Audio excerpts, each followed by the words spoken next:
All right, remember, my name is Natalie and I'm the Good Shepherd.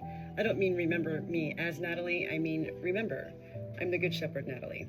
I am, ever present in my flock's lives, and I'm ever connected to all of their individual souls, their presence, their existence as beautiful life that I am blessed and grateful to share my everyday with. This is Nub. Nub has been in and out, started off with heat exhaustion, turned into a little bout of sauerkraut. That all got fine. She went back out. She was in coop number 5 for a couple of days.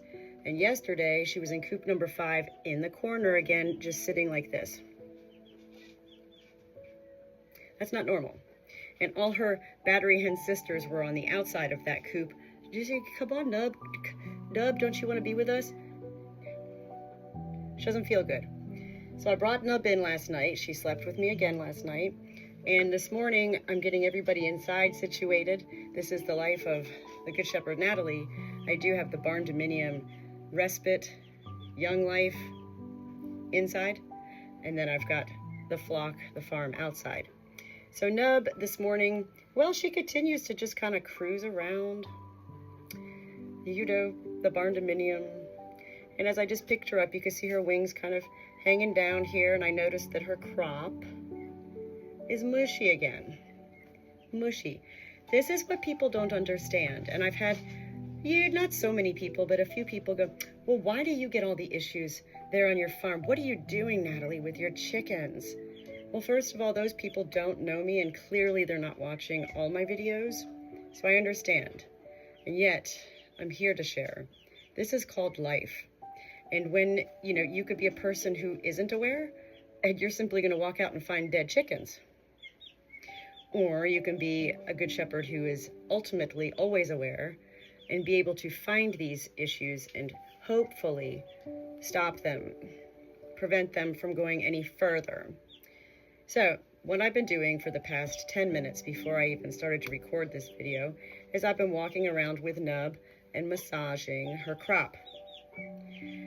The sauerkraut part, what I'm looking for is to see if she starts to quiver that beak, which would mean she's feeling, this come up.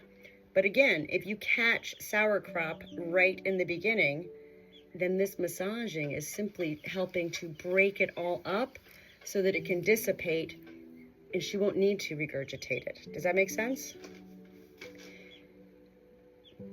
I started giving her the other day again. Sauerkraut is a yeast infection, and so give them Monistat 7, a little pea-size amount to the beak twice a day for 7 days. So that's what we're doing with Nub. Her comb, it's actually much more colorful today than it was all this time. And yet, the other thing I noticed this morning is, look at this. I don't know if you can see it, but there's an actual lump, like a little bubble. So what I do with the comb, I learned this. This is why I love sharing, because when I share, and ultimately there's people who also have chickens, and then they share full circle back with me, then I learn something. And I do try most everything that is recommended. Somebody had recommended at one point using the Vet RX, and you just rub it, on their comb, and essentially it gets absorbed into their skin and into their body. This Vet RX is a must-have for any chicken owner. You gotta have this on hand. So other than that, Nub is not appearing to have any quivering of the beak. She's rather enjoying just being held, and this probably feels good, breaking up all of whatever that is in there. And that's what happens to chickens. When something occurs and they just don't feel good, they kind of stand still. Kind of hold their breath. and that's when they die. So I am grateful to have this space and place, as well as 24/7. My life is with my little tribe. And we are our own little fairy tale adventure. Every day, I'm not here to prove that I'm a good shepherd. I know I am. And I love learning every day. Look at her little eyes right here. She goes, oh, this feels so good. Thank you so much, Natalie. Nub, you're gonna feel better, Nub. Nub is one of my battery hens, so let's not forget that she was pumped full of hormones the first 12 to 18 months of her life, which ultimately with battery hens is why they're sent off for slaughter to be used in pet food, is the hormones they're pumped full of to mass lay these eggs for production, eggs that are sold across our country's grocery stores. Once that cycle of hormones and everything is injected into them, well, creates masses, tumors, cancer, and they don't live long. You're not going to find an 8-year-old battery hen.